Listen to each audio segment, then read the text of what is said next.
Call to order the Sparks City Council meeting of, what is today? 5/28/2013 with a roll call, please. Mayor Martini? Here. Council members Ratty? Absent. Lawson? Here. Smith? Here. Kerrigan? Here. Schmidt? Absent. City Attorney Adams? Here. City Manager Carey? Here. And City Clerk Gardner here. We have a quorum.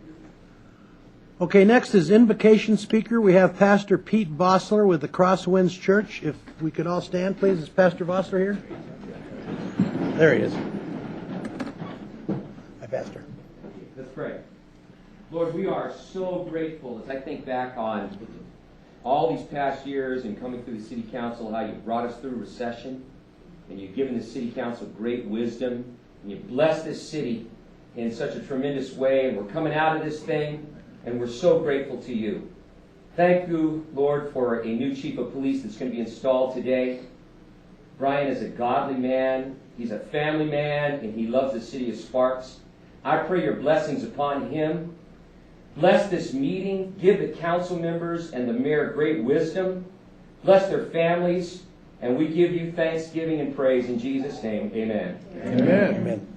Thank you, Pastor. If you'd remain standing for the Pledge of Allegiance, please. Mr. Adams, would you lead us? Please join me. I pledge allegiance to the flag of the United States of America and to the republic for which it stands, one nation, under God, indivisible, with liberty and justice for all.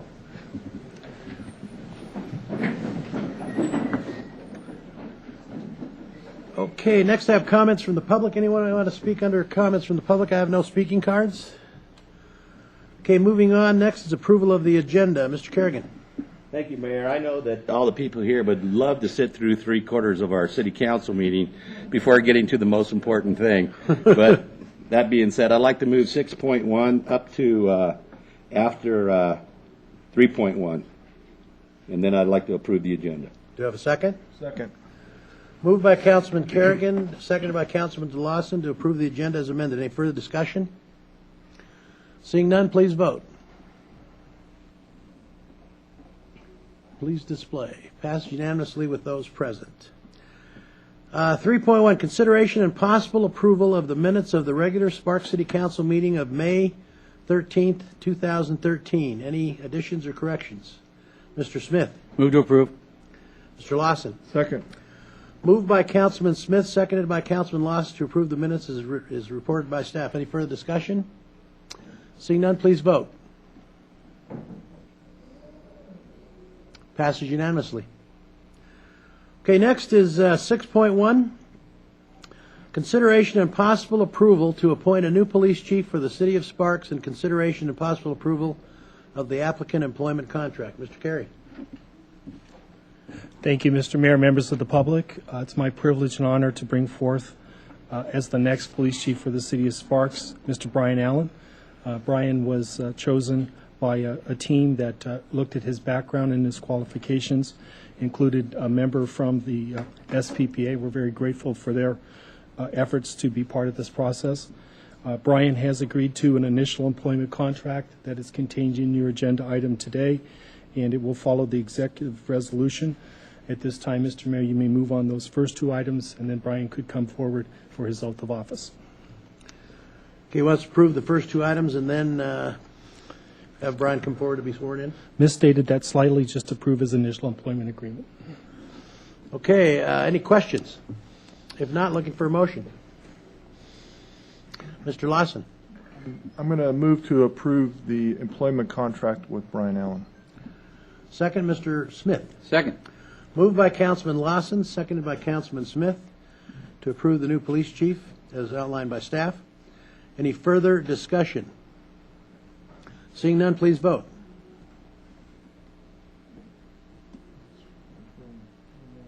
Please display. Passes unanimously. Thank you. Congratulations.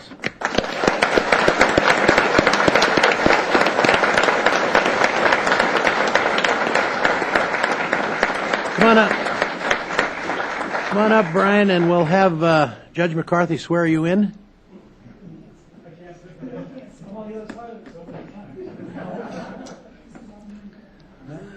Please raise your right hand.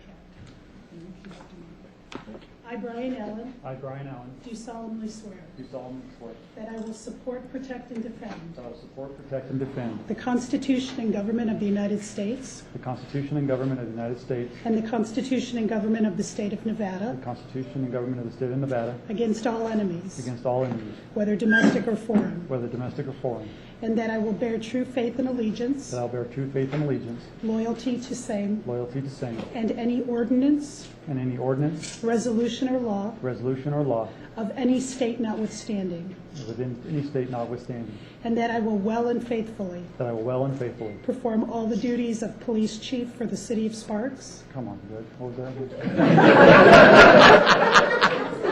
That I will Perform all duties I'll of perform all police chief duties of police chief for the city of Sparks, for the city of Sparks, county of Washoe, county of Washoe, state of Nevada, state of Nevada, on which I am about to enter. which I'm about to enter. So help me God. So help me God. Congratulations.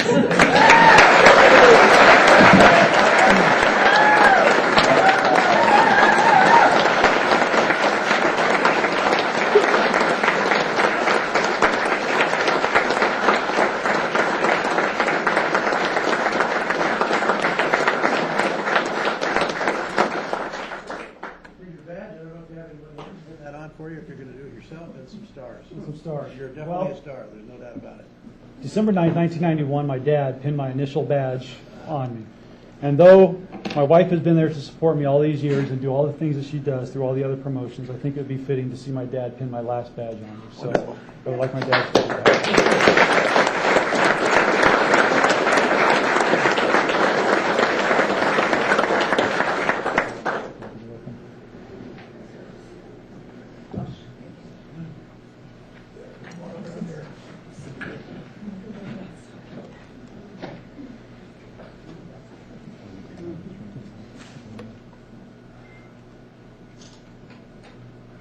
Or maybe we'll pin it on. If it goes to the best, it goes to the best.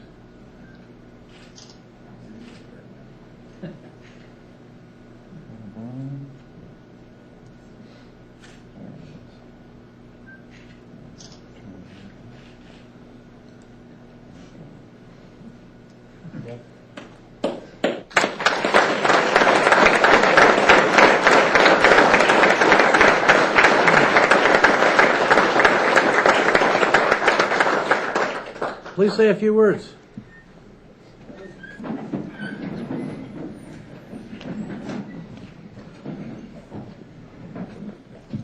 For the record, Brian Allen, Chief of Police. Yeah.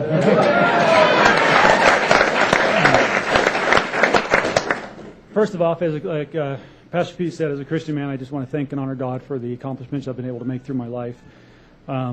With that being said, the support from my family and obviously that is behind me today is tremendous. My wife of over 19 years, my two children have endured a lot, and they've always supported me throughout my career, and I could not be here without them today.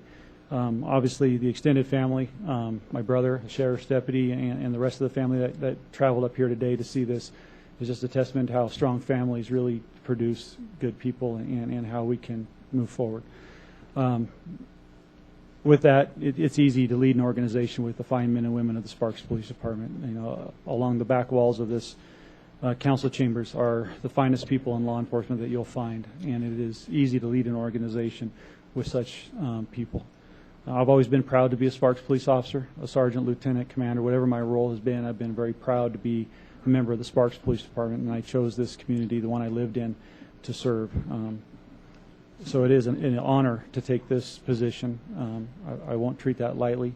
It's a privilege. I understand it's a privilege, and to lead and to make the decisions I'm going to need to make in our organization. So I just want to, again, look forward and to serving the citizens of our great city and serving the men and women of the Sparks Police Department in my role as their chief, and we can progressively move our organization forward. And so, and I continue to look forward to working with you, Mayor, and members of council, along with the great city staff that we have, just to continue to improve the city of Sparks each and every day. So thank you very much.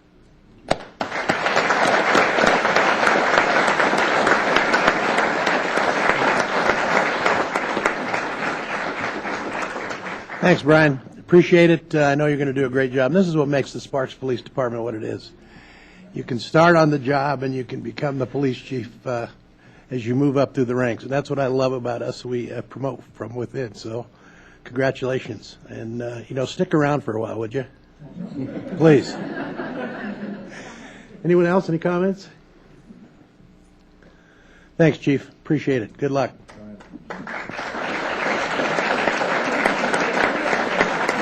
Let's see how we can clear a room. Yeah. Okay, we'll go ahead and call a 5-minute recess and let the people go up and talk with Brian and have fun. And we won't bore you with the rest of the meeting. Thank you all for coming. We really appreciate the support.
Going like that. Hi there, council members. I'm Sandra Silva, and this is Michelle Calloway, and we are Total Creative Solutions. We are actually displaced employees from the city of Reno, but I live in Sparks, and we started our business in Sparks, and we're very excited to show you some new technology that is coming very quickly to the masses. It's an emerging technology. It's actually been around for quite a few years, but not until mobile media, meaning your mobile phones, your smartphones, your tablets, and things like that, has it become very, very commonplace, especially over in Europe. Michelle, oops. Is this on? Yeah, there we go. What it does is it takes an image. There's nothing special, it's just a printed piece of paper, but it's a trigger image that we connect via the cloud or Zaza Land, and we tell it what to do with the background. Hold on, it's supposed to come alive. Your camera is, there you go. So the image triggers a response, and the back end response can be anything from a video to animation to a 3D model rotating, And then the power lies in the tapping of the virtual buttons that come up, and they can direct your audience anywhere you want them to go. To make a payment, This is the website. to the website, to see what events are going on in our great city. We have quite a few samples that we've supplied to the clerk that if you download the app, it's TCS Alive app. It's basically a reader, but we created it. And you can use your smartphone or your tablet to scan this. Now, you guys actually have an app, but it's not utilized. We can do that for you. Dave Taylor, I believe, was part of that process. But this, once again, is being able to show on a flyer Or or a newsletter or a catalog. You could make it so that throughout the entire printed piece, you've got an icon near the image or an article that you want to come alive, basically. It takes print to a whole nother dimension. Adds all kinds of interactivity. there's a map also. You want to show the map? Yeah. Incredible. When people get off of the plane, they could get a map of our whole region, and it could be streaming video, so they know how many feet dropped where, how many lifts are open, what event's going on. It could be an immediate hand to them as soon as they get off the plane, bus, whatever. I mean, this is phenomenal, this technology right now, and it will be here. It's in its infancy to come to the United States. It's being used over in, yeah, this is hard. It's hard to show through this thing, but we have an application of like a ticket. And if you don't like the Raiders, The Raiders. Love it. Yeah, You so- show that ticket. Yeah, 3 and 13. It's a wonder it doesn't come and say we're losers. And see how we got a button that goes to their website or straight to their store. So pretty awesome stuff. That was really awesome. One of our favorite things, do you have one of Gabby? not right now. Okay. One of our favorite things, and we do a lot of work for nonprofits. Here's the Martin Luther King nonprofits, and we want to do a lot of things for our veterans. So we've got, we did a postcard for a girl, her boyfriend's in Iraq. She mailed him the postcard.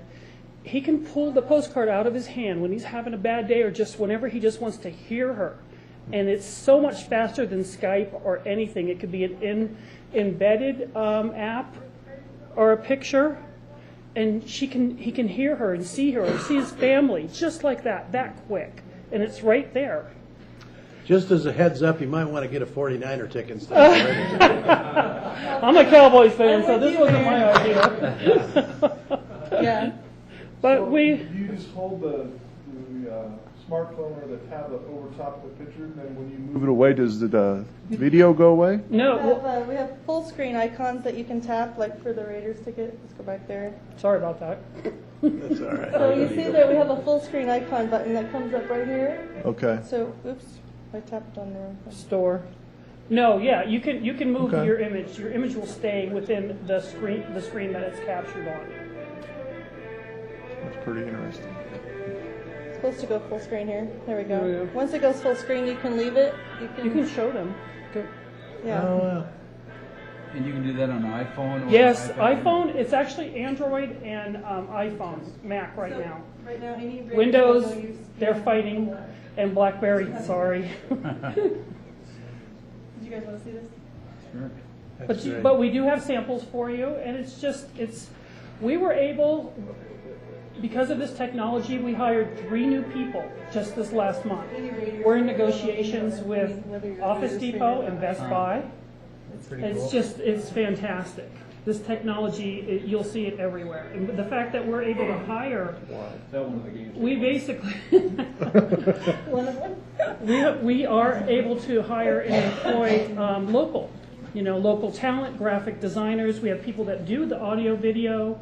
We've got people that do all the work, and they're all freelancers or local people that are looking for work, and we're very proud of that. That's wonderful. I Any think- questions? Yeah. Is there any questions? Is it a- it's not a free app? Yes, it is a free Oh, app. it is a free app. Yeah, I mean, it's free for you to download and then play with some of our samples. Anything that we've created that uses that app it'll come alive. Any Raiders logo anywhere you go will come alive now because we've done that to it. I know, we haven't gotten a penny from them. Not yet, not yet. You won't either. Now that Al Davis is gone, maybe you will. Well, it's just a technology that we are really excited about bringing to you. And to bring to, we work with a lot of startups, and we really believe that because we are a startup. Sure. You know, you just need to take care of your neighbor and your friends and everybody right here. So thank you very much. Yes, thank you Questions? for your Ed, did time. you have a question? No, I'm impressed. And Yeah, I'm so very glad that you're doing this, Lynn, Very and bringing impressive. these great small companies to us and showing us the cool things that are going on in our And region. Lynn's one of a kind. We did her card too. Her card comes alive now, her business card. Well, then we'll, Yes. Oh, Anything whatsoever. So come campaign season, you should You could be even make the good to mayor's go. tie come alive, like, yeah. we can do anything that you can think of. We can do it. It's pretty phenomenal. Our Yeah. business cards, which will come, it's got the eye on it. Yeah, we're actually talking about tattoos too. Tattoos can be walking, talking, marketing, and advertising for somebody. holy So, cow. yeah. The back of this, if you scan it right there, it tells you about the app. And you scan that, and Michelle comes and tells you all about the business. But this would be fabulous. My cousin's up in Washington, and we're going to have his resume and business card so he can go. He works in banking. So we're going to go ahead and have them, and there's the app. I mean, imagine like Very even impressive. photo albums coming to life. You're showing somebody your child's or your daughter's or somebody's wedding, and you would love to show them some live content. Well, you can make certain pictures of that album, go ahead and scan, and then play live content right there. So Wow. you no longer have to then make them watch, you can sit through the album, then sit through a video. You can just intermingle the two. It's pretty awesome. And you do have the capability, so it would be very, very reasonable to get Sparks doing this right now. Talk to that guy right there. Oh, I know that guy. He was my neighbor. Okay, well, Thank you. once again, thank you, and thank you. Thank you, Lynn. guys. very much. Appreciate it. Thank you, Lynn.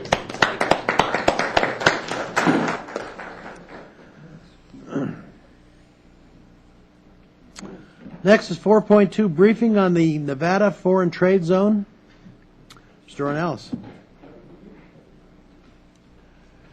And Mr. Good afternoon, Mayor, council members. Mayor Martini, members of council, Armando Ornelas, city planner. As you are all aware, we've initiated our business visitation program, and one of the questions that arose or was posed to one of our council members, I think it was Councilman Kerrigan, had to do with foreign trade zones. And I think we're taking this opportunity to invite Russ Romine, who is with Griffin Transport, and they serve as the administrator for the Northern Nevada Foreign Trade Zone. And he's going to do an informational presentation to you on foreign trade zones. So, Is that going to come up on the screen or just, oh, there we go. I got it. Oop. Okay, well, good afternoon. Thank you for having me. I've got about 15 slides roughly to just kind of go through and give you a high-level overview of the foreign trade zone, and certainly want to entertain any questions as we go through. For the record, I'm Russ Romine with Griffin Transport Services. We operate today under a DBA as Legacy Supply Chain Services, and we are the administrator of the foreign trade zone.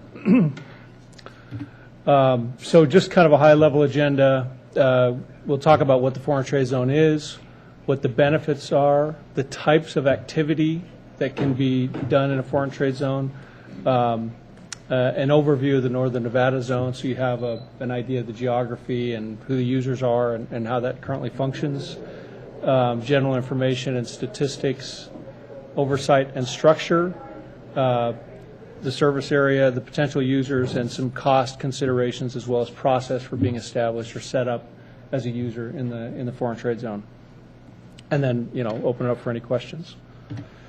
A foreign trade zone is a site designated by the Foreign Trade Zones Board, which reports to the Department of Customs and Border Protection and the Commerce Department. It's set up as an area where certain unique procedures can be done for companies that are importing product from overseas.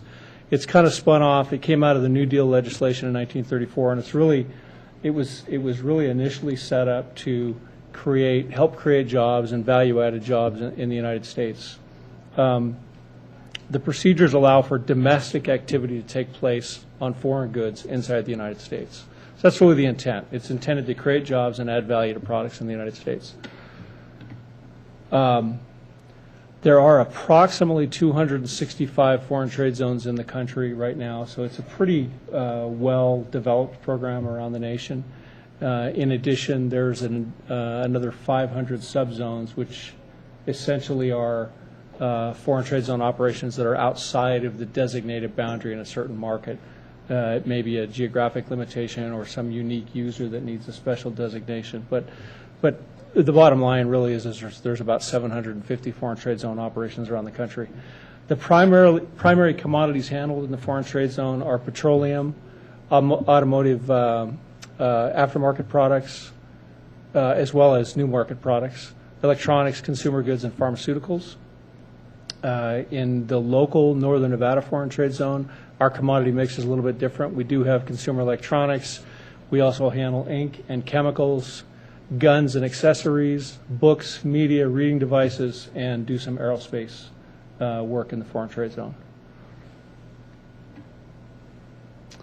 The benefits of the zone really apply to companies that are importing product from overseas. So if you're importing products, you may be a manufacturer. A great example would be, let's take a car. Somebody's bringing an engine and somebody's bringing a transmission and they're building a car.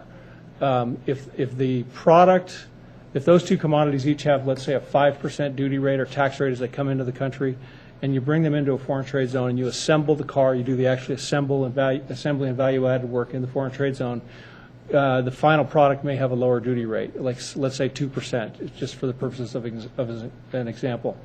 You get to take advantage of what's called an inverted tariff. So you save money as an importer by providing that foreign trade zone process in the United States, that value add in the United States, and essentially adding value using U.S. labor to finish the assembly of the vehicle. In addition, many companies, especially in today's market, it's a global market, so a lot of companies are moving product all over the world. They may be bringing it into this country and selling it to customers in Canada or Mexico or Europe or anywhere.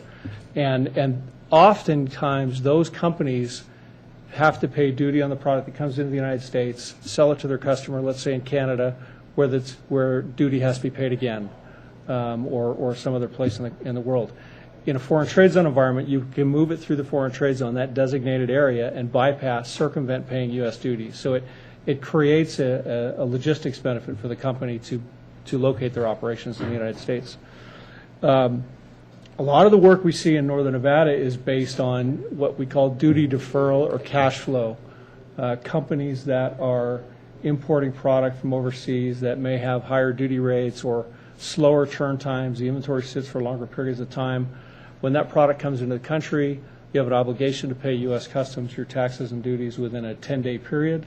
If it's in a foreign trade zone, that payment is deferred until it's actually withdrawn from the zone and the formal entry procedure happens at that point where it's entered into the U.S. market.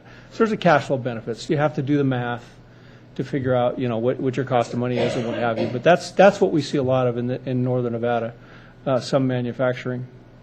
And then there's other logistical benefits like quality control, or managing waste and scrap, product that comes in that for, let's say, a manufacturing process that ultimately does not get used because of a quality problem or it's scrapped from a process that's occurring in the manufacturing environment. So that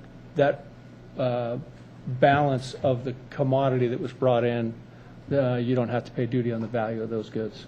Other companies can exhibit their materials in a foreign trade zone and not pay any duties, or there are other programs associated with expediting the cargo into the market, direct delivery, not to get too complicated, but it essentially allows you to move all your product in, and customs, if there's a customs issue, inspection or what have you, they can look at it after the fact. It comes into the foreign trade zone. You're allowed to do your work, and customs only looks at the product that was originally designated for exam. So there's a number of benefits that occur to users in a zone environment. We'll talk about the kinds of users that should be looking at a foreign trade zone.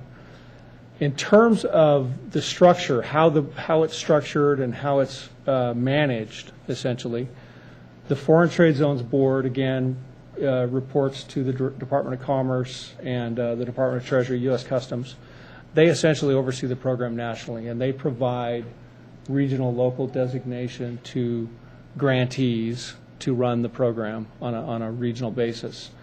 U.S. Customs and Border Protection actually is the enforcement arm. So they're the folks regionally, locally, within a given port that will oversee operations, audit, inspect, ensure that the product moving in and out of the zone is properly accounted for. The grantee who has the authority to run the zone in a region is typically a government or quasi-government entity like a city or a county or an airport or a port or an economic development entity. And in Northern Nevada, that is EDON. EDON received the grant of authority for Foreign Trade Zone in 1986, I believe it was. And so they've had that authority for some time. And then underneath the grantee, you have users. And users are basically companies that are acting as importers and using the zone directly, or hiring a third-party provider, a distribution provider, a 3PL we call them, to manage their cargo, and that 3PL acts as the user in the zone. And in some zones, there are contracts with a single master operator, which we call an administrator, that kind of oversees all the zone activity. And that typically happens in zones where either there's not enough activity in the foreign trade zone for the grantee to have staffing to support it, so they want a single entity that can be accountable for that, or it may be smaller use overall or something like that. And in Northern Nevada, that's what we have. We're the single administrator for the zone, and we have been for about oh gosh, I can't tell you how long, but a number of years. And we've looked at having other operators in the foreign trade zone, but there's just not enough activity in this Northern Nevada zone for good reason. And we'll talk about that. So the zone is set up today in Northern Nevada as what we call an alternative site framework. It's basically a process we went through about 3 years ago, and it designates a large piece of land, essentially, and it gives us a lot more flexibility to position users in the foreign trade zone. Previous to this structure, we had specific buildings designated, and when a client, an existing customer or company in the region, or a new company moving into the region was interested in the zone, they had to locate inside of one of those facilities. And they didn't always fit, frankly. Those buildings didn't always fit, so we were always moving boundaries around to accommodate customers, and it's challenging. It takes more time. There's more bureaucracy and what have you. So we opted to go forward with this alternative site framework, which provides a lot more flexibility for users. And we can activate up to a total of 2,000 acres in the zone, and we're certainly far from that. Most zones are, frankly. This is a map. It's a little bit distorted because I wanted to broaden it and make it as large as possible so you had good visibility. But you can see, essentially, we are, 60 miles in virtually any direction except California from the port in Reno. And we've been able to include all the property inside of this shaded area for companies that want to be involved in the foreign trade zone. And this really covers most of the industrial activity in Northern Nevada. And the benefits have been that we've had more users come on board as a result. So it's been very positive, and again, much more flexible. Currently, the users we have in the zone include AudioVox, which is a consumer electronics company. They operate through a 3PL, Bender Warehouse. Barnes & Noble, everybody knows Barnes & Noble. Legacy Sports, which is a local company that works with guns and accessories and things like that. Schlosser Forge, which is the old Viking Metallurgical, and Verdi. They're in the aerospace industry. They do manufacturing of aerospace rings and things like that for aircraft engines. U.S. Ordnance, which is also in the munitions parts, gun parts business. And Tayo America, who's a company down in Carson City, they actually have a subzone, and they were actually set up prior to the current ASF structure. But Tayo is a Japanese company. This is their American division, and they bring in chemicals, and they mix these chemicals and create a solder mask ink that is used for printed circuit boards and things like that. We have a couple of deactivated users that really just shut down the zone because their operations globally had changed, or the duty rates on the product had dropped enough that it made less sense for them to be in a foreign trade zone. Those include Kodak and Michelin. And then we have a couple of potential activations with some companies that are looking at the zone, Rand Accessories and Urban Outfitters. And I'll just say that I've been involved in the foreign trade zone for a long time in this market, and we've seen a lot of changes in the kinds of users. And today's users are much larger companies than they used to be, because the duty rates over time with some of the trade agreements and what have you have declined enough that there has to be substantial activity for you to really generate enough savings in the foreign trade zone to justify the investment in security and background checks and things like that. Potential users, high volume importers and distributors are good targets for foreign trade zone activity, or companies that have high value or high duty liability products. So there's some products that have very high taxes on them when they come into the United States, and those are companies that are good targets of the foreign trade zone, or manufacturers that are bringing in component parts and doing some final assembly in the United States. And then, of course, last, companies that would be bringing product in and exporting goods to clients in other countries. So that's kind of a high-level view. Certainly, there's more detail to that, but that's a pretty good benchmark anyway. And the basic question for a company that's interested in the foreign trade zone is, what is your total duty liability on an annual basis? Because that really represents your potential savings in a foreign trade zone environment. So if you're spending $1 million a year in customs duties, that's your potential savings, and that's where you start. And then from there, we can do some analysis to help guide the customer as to what that ultimately might look like.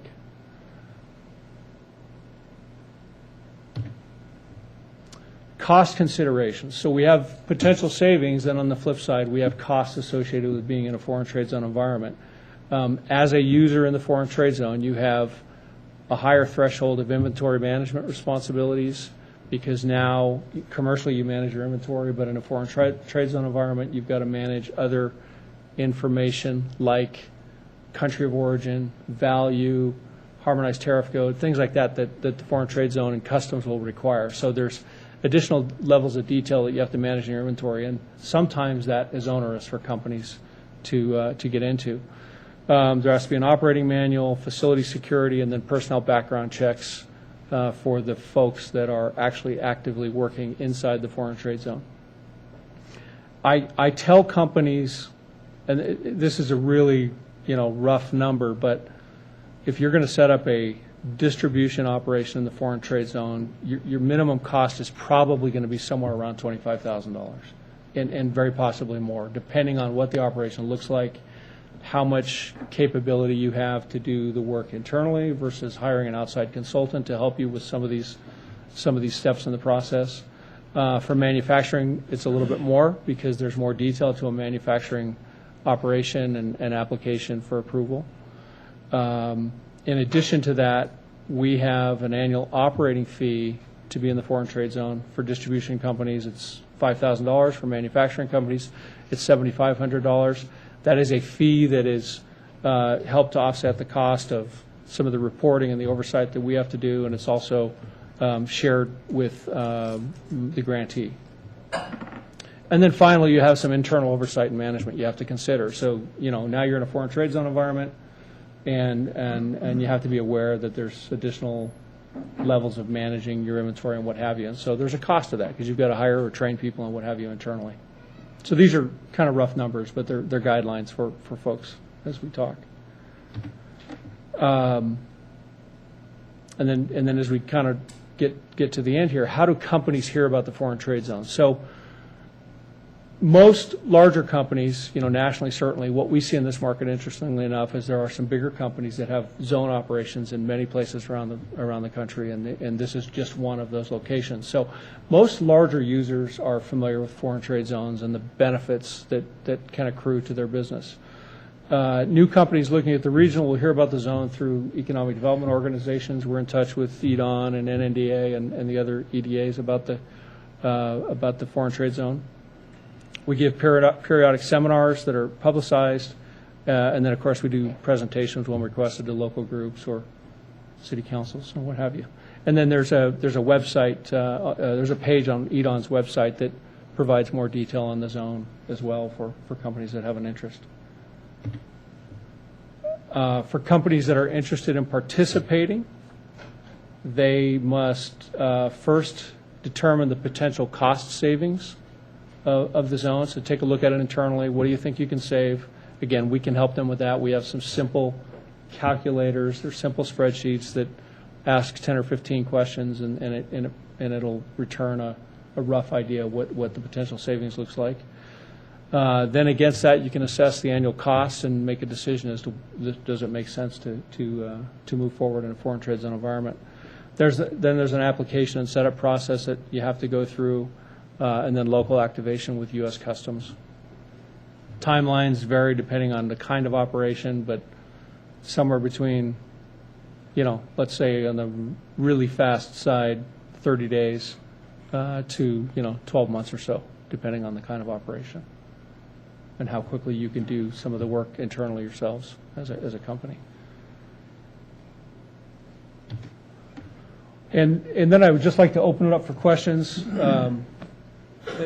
went through a lot of information there, but I know it's a tight timeline, so I just... Questions for us, Mr. Smith. Thank you, Russ. I'm a little, well, I blew past a little confused, but the products, or either they're distributing them or manufacturing them, the savings comes when they move them out of the zone, as opposed to when they move them into the zone. It actually comes, when you bring product into the country, you have a liability to customers. You have duty liability. So it's not product that's made here. It's product. No, there has to be product coming in from overseas. And it's going somewhere else. Not necessarily. It can come in here and be sold here. It can be. There's a duty deferral option. Right. Okay. Yeah. You just put it together. Okay. Or you put it together, or you ship it out. So. What if it stays in its original package though? Comes from China. Yep. Comes here. And then shipped to St. Louis.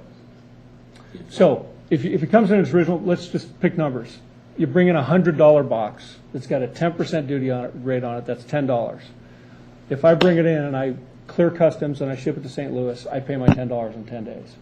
If I'm going to warehouse, maintain that box in inventory for 6 months, I don't have to pay customs until I pull it out of the foreign trade zone in 6 months. So there's a cash flow value on that $10. And I guess that was my point. I didn't say it well. Yeah. But that doesn't happen until it leaves the zone.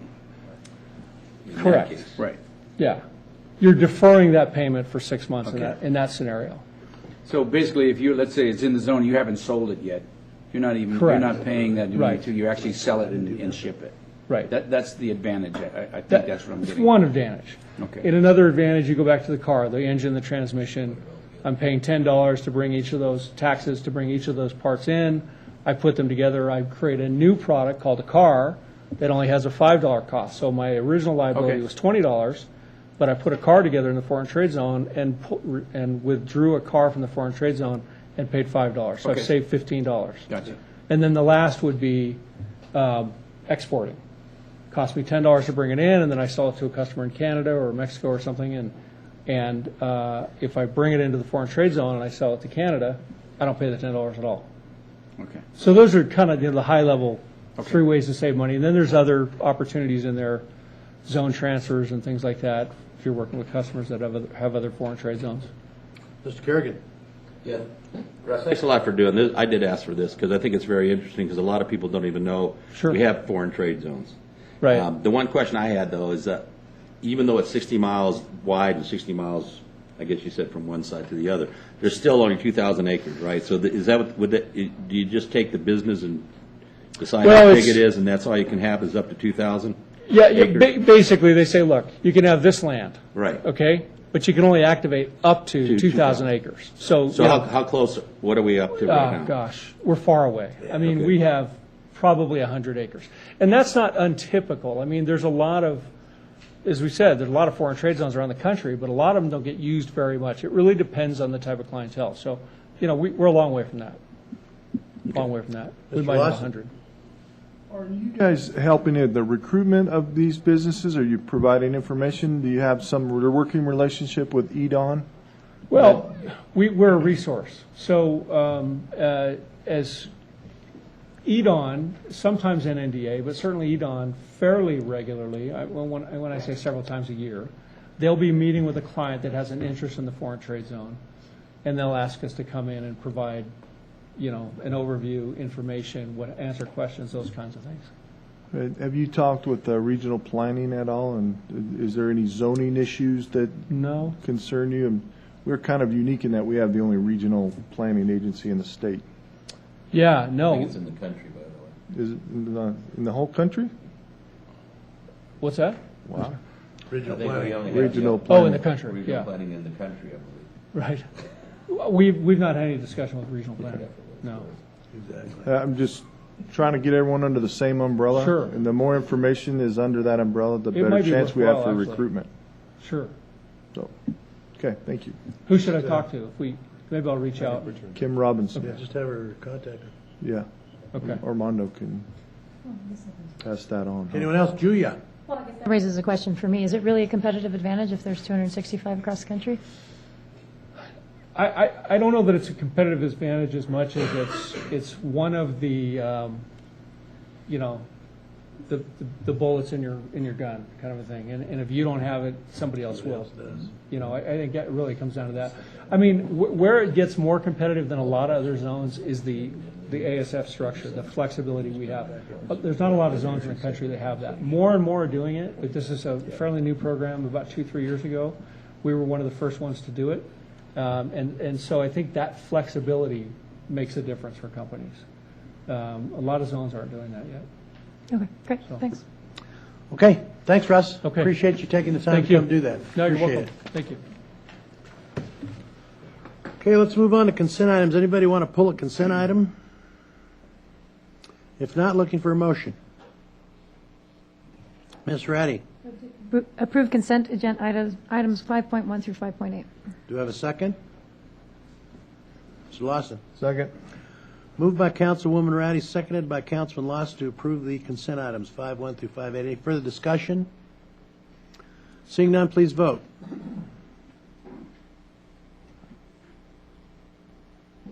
Passes unanimously.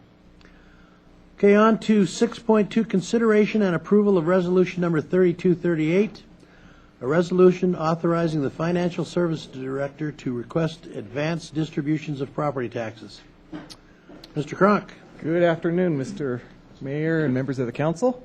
Today I have before you a resolution to essentially formalize a practice that we've done for years, as far as I know, for decades. A resolution authorizing the Financial Services Director to request an advance of property taxes as needed. Under regulations, we're allowed to request up to 75% of what the treasurer has collected to date. And this is a tool that we use during the lean cash flow months, particularly during the summer, July, August, September months, and then possibly in January when cash gets a little low and we're waiting for our next property tax installment. So again, the resolution is fairly straightforward. Formalizing this request, the county treasurer has been, I guess, doing some due diligence and reanalyzing a lot of the NAC and NRS codes, regulations, and guidelines, and it states in there that a request for an advance of property taxes needs to come from the council or the board of the governing board of the particular agency. So we've, I guess, just done it by practice coming out of the finance office, and as has every other agency. So she's been making a diligent effort to reach out to all the agencies and make this a formalized request, either by doing this as you need a request, take it before your board or your council to do so, or come up with a resolution that we've worked with here to create like a blanket authorization, if you will, for future requests. And that's what we're requesting right now. And this is really no different than what Washoe County and Reno has done as well. They've done something very similar to this in conjunction and working with the county treasurer on that. So with that, I'll take any questions, but this is essentially looking for your authorization and giving me that tool in our office to request in advance when cash flow needs require. Questions, Ron Smith? So if we pass this today, then it's just the only time we ever have to do it? That's correct. The authorization, okay. Mr. Lawson? So are we going to at least hear about when you're taking advances? I could let you know Just as a out of curiosity, reporting or just to keep our finger on the pulse. Yes. Just how broke we are. Thank you. We're not broke. We have some cash flow problems, though. We're not broke. Not broke. Nor would Smith. this. Oh, I'm sorry. Go ahead. All right, I move to approve resolution number 323 as presented. Ms. Ratty? Second. Moved by Councilman Smith, seconded by Councilwoman Ratty to approve resolution number 3238. Any further discussion? Seeing none, please vote. Passes unanimously. Thank you. Thanks, Jeff. 6.3, consideration and possible approval of changing sewer rate structure placed on 321 9th Street, continued from 5:13 council meeting. Come on up, sir. Give us your name for the record, and I guess just state your case. This is an appeal process, right, Chet? Yes, sir. Okay. Yeah, Michael Abumrad. And, you can sit down there, too, if you want. yeah, sure. We've had other meetings in the past regarding this property. Kind of an understatement. And I just wanted to show some documents to the council, if they would please review them pertaining to this property. Just something you want to put up on the screen, or you want to pass it out, or? Okay, so here, Yeah. up, face up. Yep. I think you might want to. Is it It'll up? take a second to warm up.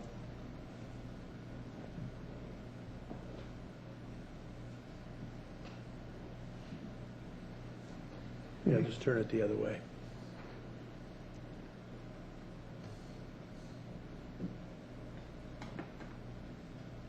Kind of hard to read. Is there a magnifier on it? Yep, hold on, we're getting there. Okay, well, just the highlighted areas.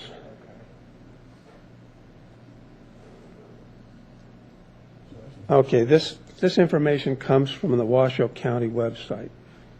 And if you look at the building type, we're talking about conversion. Well, it really doesn't tell you a whole lot. If you go down here to the permit, it shows you a date of 5/22/09, approximately 4 years ago.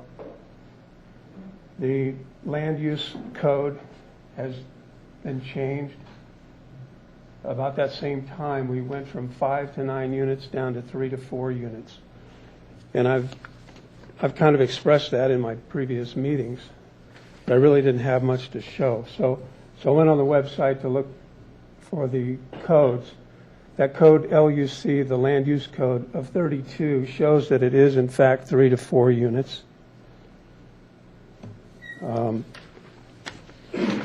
Went to the occupancy portion, showed the occupancy code of 004, which is also part of that. And all it says is conversion. Okay. So I dug a little deeper. Pulled up 004, says conversion. Okay, verified that. Then I went over here to specify rooming house 551. And to my knowledge, there's never been a 551 code on this property. And that's all I have to offer, other than the original letters stating what my purpose was to come to the meetings and to show the council what the code stood for pertaining to that property. Okay. And That's it. Nancy, can you brief us on 551 versus 32 and single family or rooming house, or why do we have it coded this way? For the record, Nancy Munson, Administrative Secretary. I don't have the codes of the 551. Previously, this account was set up as a rooming house. There are 3 cottages, I believe, on this parcel in addition to the main house. Within the house, there is an apartment, is my understanding, that is being rented out, and the cottages are being rented out. This place is being utilized as a rooming house, as was discussed previously in the Sewer Appeals Committee with Mr. Abumrad. So this is why we have it designated as a rooming house, because of the number of units that are being used? That is correct, I And believe. rented? Questions, Mr. Kerrigan? What are you disputing? I'm kind of confused because I don't sit on the Sewer Appeals Committee, so, and the only thing I've seen is just you owe the city $3,600. I don't know what's going on. So, Right. Okay. So because we had this issue about what it is, what it isn't, who says it is this, we had the inspector, and I can't think of his name, the guy that came out, Leonard, I think it is, not sure. Anyway, I have his paperwork, his email, I didn't bring it. And he went through the property. Nancy told him to go look at the property, and he came over, looked at the property, and reported back that it was, in fact, a single-family house with 3 units in the back. And all the documents in here support that. Now, in the last meeting, we discussed the fact that, well, what about the rooming house issue? Well, I rent the house out to a person, and he rents some of the rooms out and collects some of the rent, and I charge him a monthly fee, and he pays me that monthly fee. But for 7 years, I paid I paid licensing fees that were imposed on me from the previous owner. And then I called the city attorney, or spoke to him, and I don't have his name, I'm sorry. He said, I think it was Mr. Riley, and he said, you don't need that license. So, if it's a rooming house, I need a license. He tells me I don't need the license. If you go in the county records, it's listed as 3 to 4 families. I've been charged a high rate, $2,500 a year for sewer. And I have other properties in the area. Well, you already have the letters. I don't know if you have a record of them with you or not. They're paying, 60% or so less every quarter. I think the crux of the matter is we think it's being used as a rooming house. That's why it's designated. and you're saying it's just a house with 4 apartments. When I bought the place, it was a complete disaster. Okay. Just right. But come from my point of view. But I'm going back before. You owe the city $3,000. I feel like Judge Judy up here, but you owe the city $3,000, right? And you're saying you don't owe that much. Do you have a copy of my letter from the last meeting we had? No, I don't. Okay. Well, I think you need to look at that so you understand where I'm coming from. I have that's that why letter. I'm asking you. I don't have them. So try to explain. Well, I can get you a copy of the letter. No, that's fine. The letter states everything. States the overages, why I feel that way. Here's a copy of the letter. And again, it goes back to, we've done this at the Appeals Committee. How many times have we? I believe Mr. Abumrad has been before the Sewer Appeals Committee 2 to 3 times previously. Yeah. So our feeling is it's being used as a boarding house, and it needs to be dealt with as a boarding house and charged as a boarding house. And he's telling us he leases it to somebody else who leases it to a bunch of people that live in the different bedrooms. So to me, that's a boarding house. That's where we're coming from, that it is a boarding house. And that's why it's charged at the rate that it's charged. To me, it's as simple as that. Well, then why do these other codes, not coincide with what you're telling me? Mr. Lawson.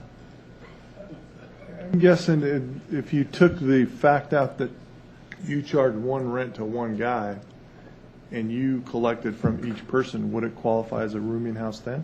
Well, I don't know of anybody that can't have a property that they rent and sublease rooms to somebody while they lease to a landlord. I've never heard of anything on the contrary. It sounds rather strange. So it would qualify as a rooming house? The definition of a rooming house is boarding or rooming house means a building or portion thereof, excluding a hotel or motel, where for compensation, meals, or lodging, or both, are provided for more than 3 guests.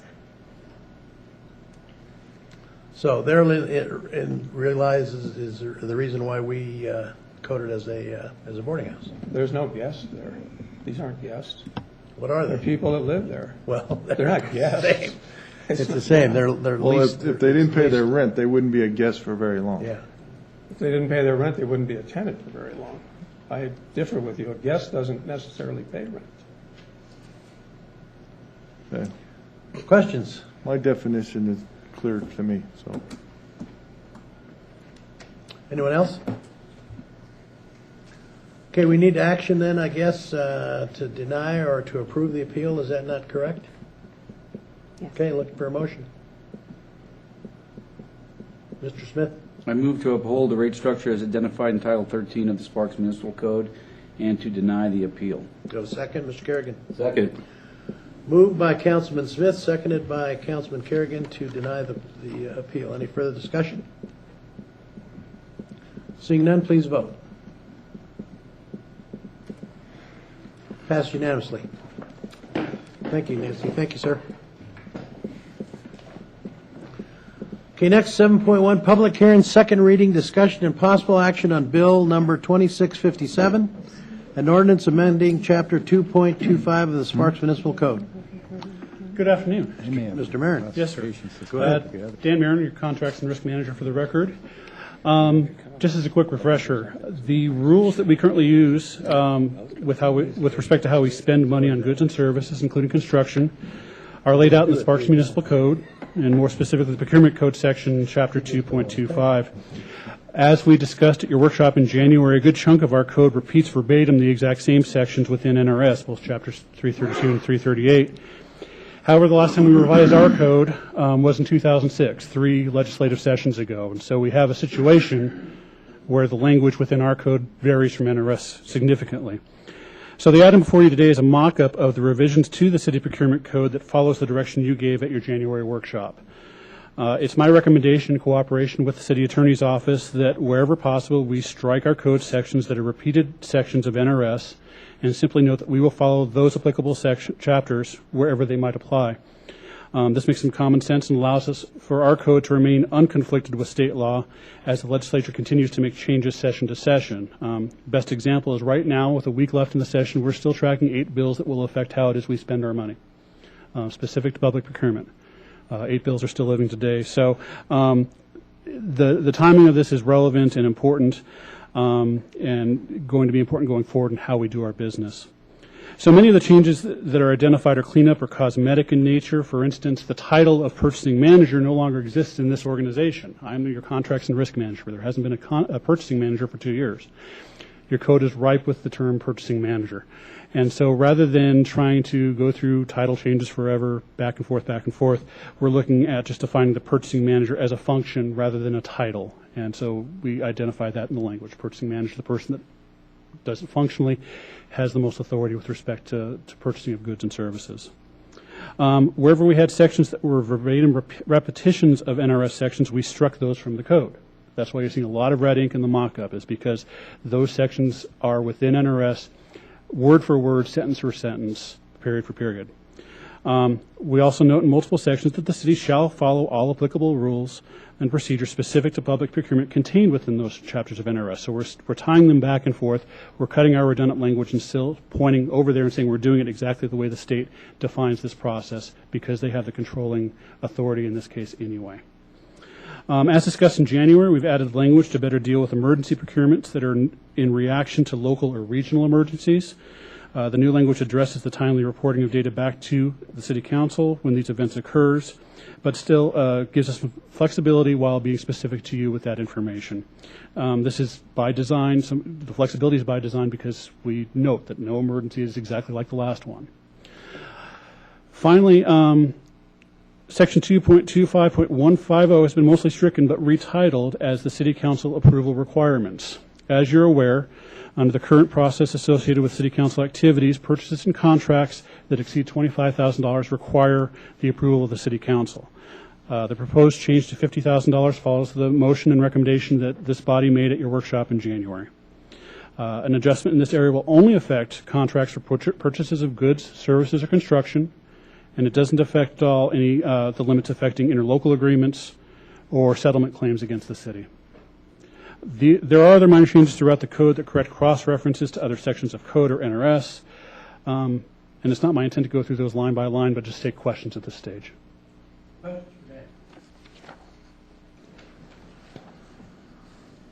Okay, seeing none, this is a public hearing, so I'll open it to the public. Anyone in the public would like to speak to this particular item?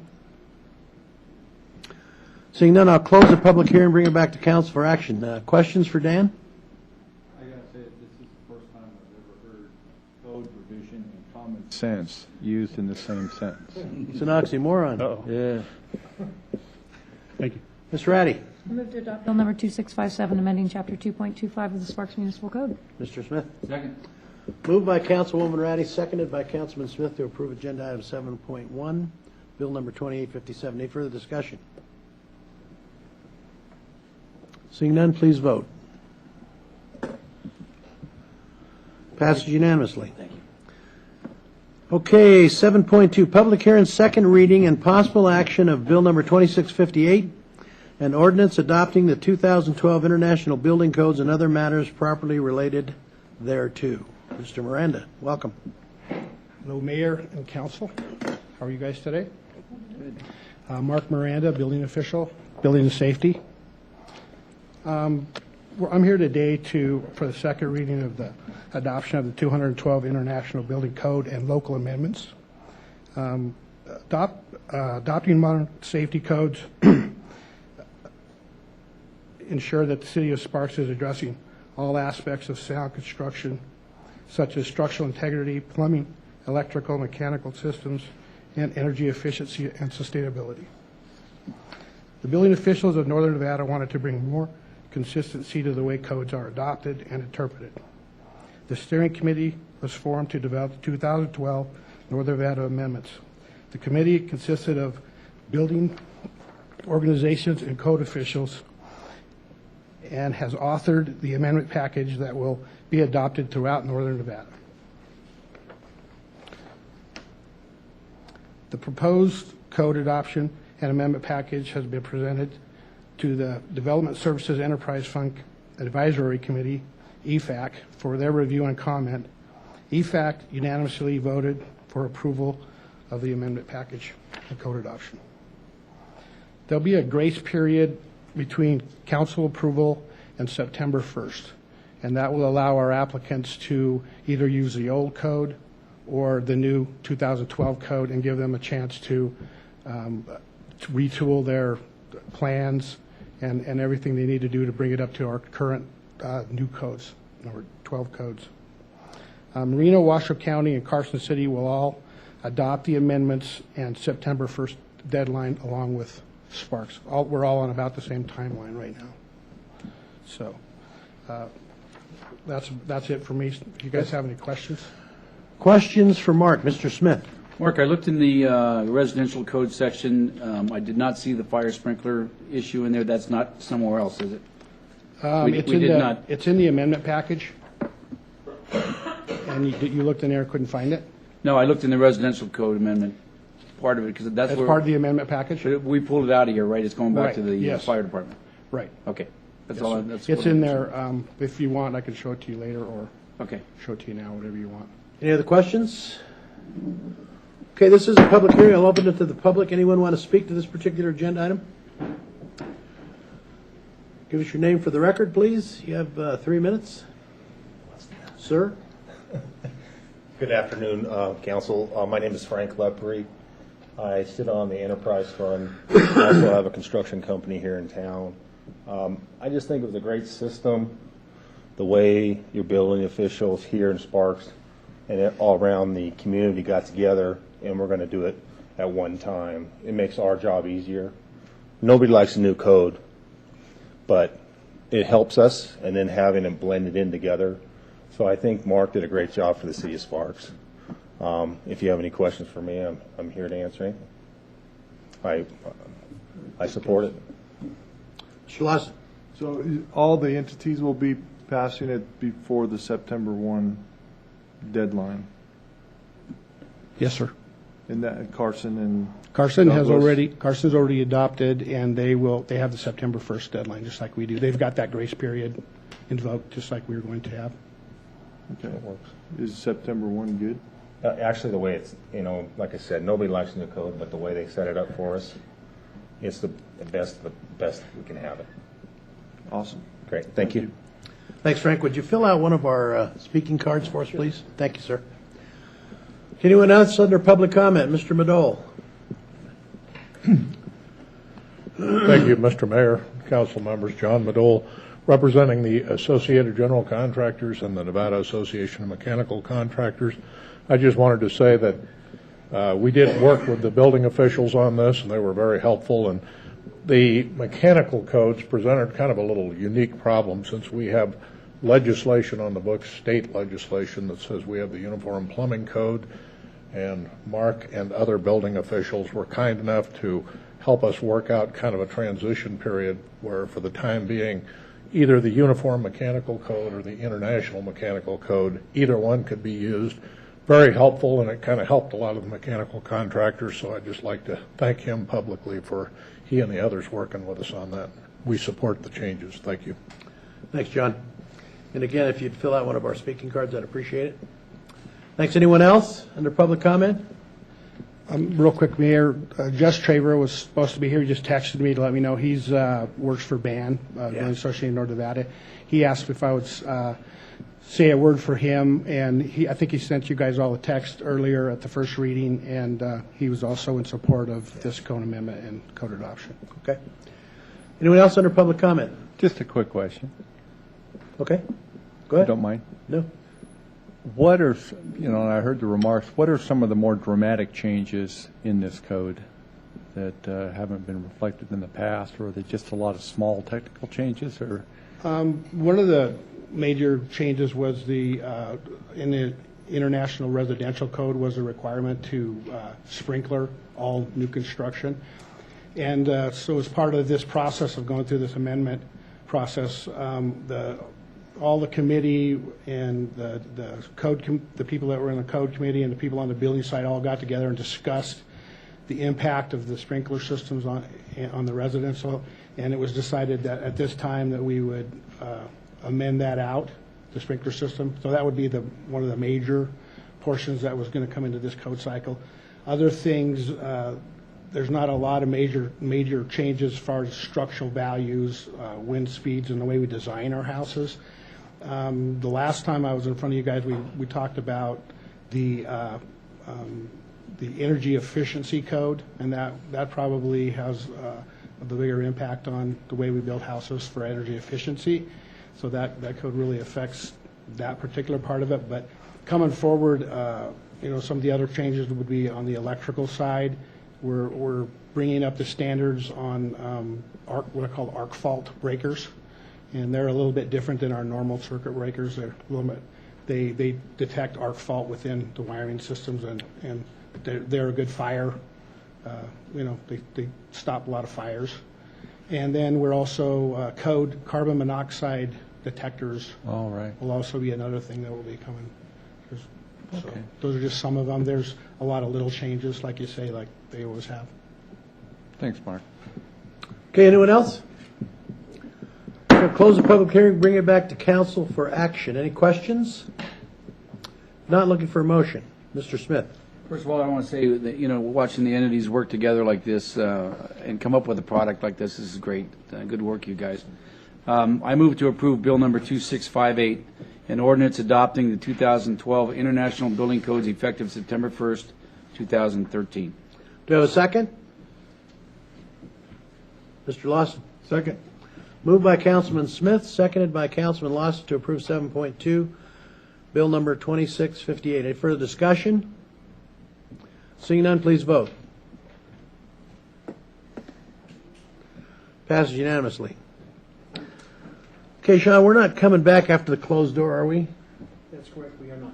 So let's move to number 10, then we'll come back to 9.1. Comments from the public. Anyone in the public like to speak under comments from the public? Come on down, ma'am. And please give us your name for the record, and when you're finished, if you'd fill out one of our speaking cards, I'd appreciate it. Michelle Brinken, I'm a Sparks citizen. I'm here regarding the memorial bricks that were in downtown Sparks. I've spoken to community development, and it's 6 months after they've been removed, and there's still no definite plan. It's hazy as to why they were brought up, but for whatever reason, I was told that they were put on pallets and respected, but then there was no plan for them. They're more than a brick. They're memorials. They need to be treated sacredly, and they need to be put in a restful place for people to visit. And community development doesn't have a plan. They have ideas, and we're working on this, and we're working on that.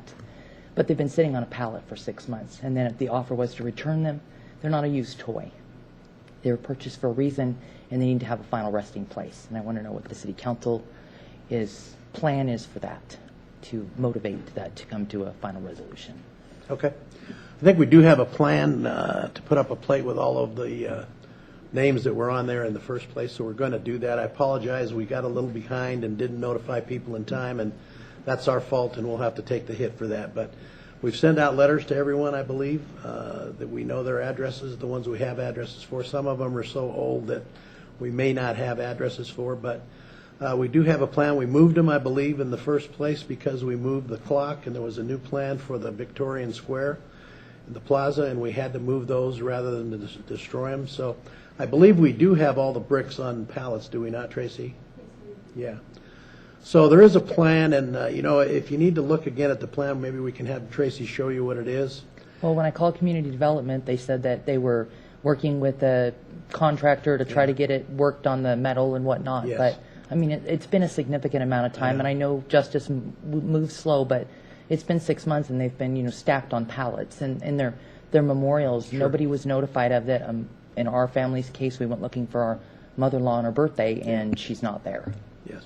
They've been taken up. I have one myself, so I know what you're talking about. And again, it's our fault. We apologize. We didn't get to it quick enough, but we do have a plan, and I don't think it was really through community development, but through Parks and Rec that was taking care of it. So we do have a plan. The person that was going to take care of the new plan was a little slow, and we were a little slow. Again, I'm sorry. I apologize from the bottom of my heart, but we will get this thing done for you. Do you think it'll be completed by next 2 months, or are we looking another 6 months out? I don't think so. How long do you think it'll take, Tracy?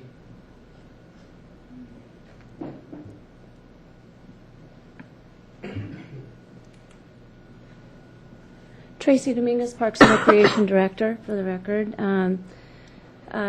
We don't have a timeline yet. We just received this sample last week from a local company called Twisted Metal, and we got the sample, and we also received the estimated cost. So we are going to go back to them this week and find out how quick it's going to take to create several very large panels. But I have a sample here of two large bricks and 2 small bricks.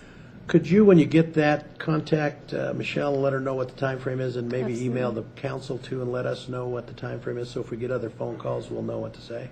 Absolutely. Tell them. Okay. And this has been a joint effort between the 2 departments. Yeah. So. And again, Michelle, I apologize. I know it's our fault. We dropped the ball on this, and we're going to get it done as quick as we can, believe me. All right. Well, I appreciate the council's help on that.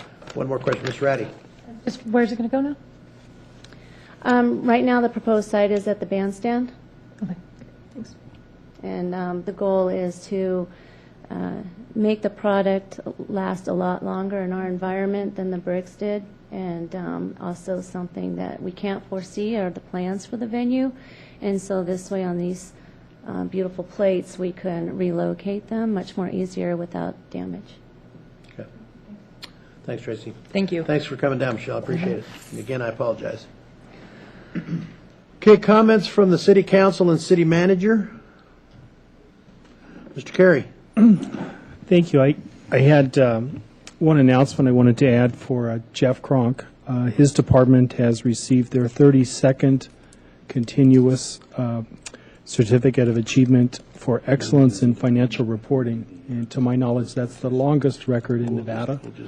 And wanted to congratulate Jeff and his department for their continued work to comply with the standards of the Government Finance Officers Associations. Congratulations, Jeff.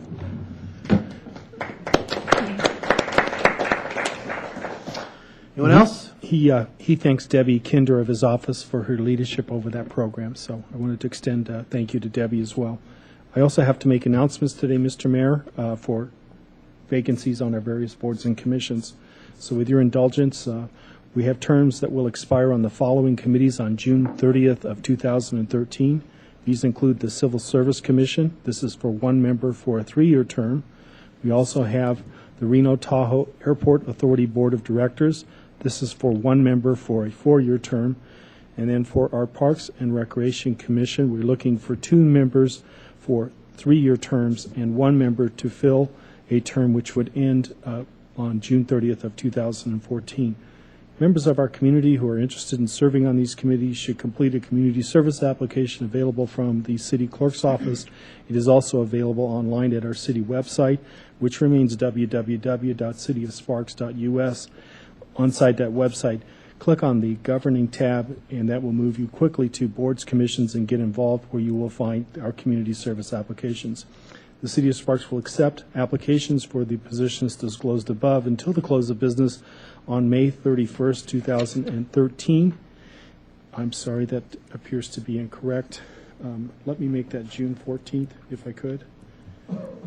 And at which time those applications will be forwarded to the mayor and the usual process utilized to bring those forward to the city council for ratification. Thank you. Anyone else?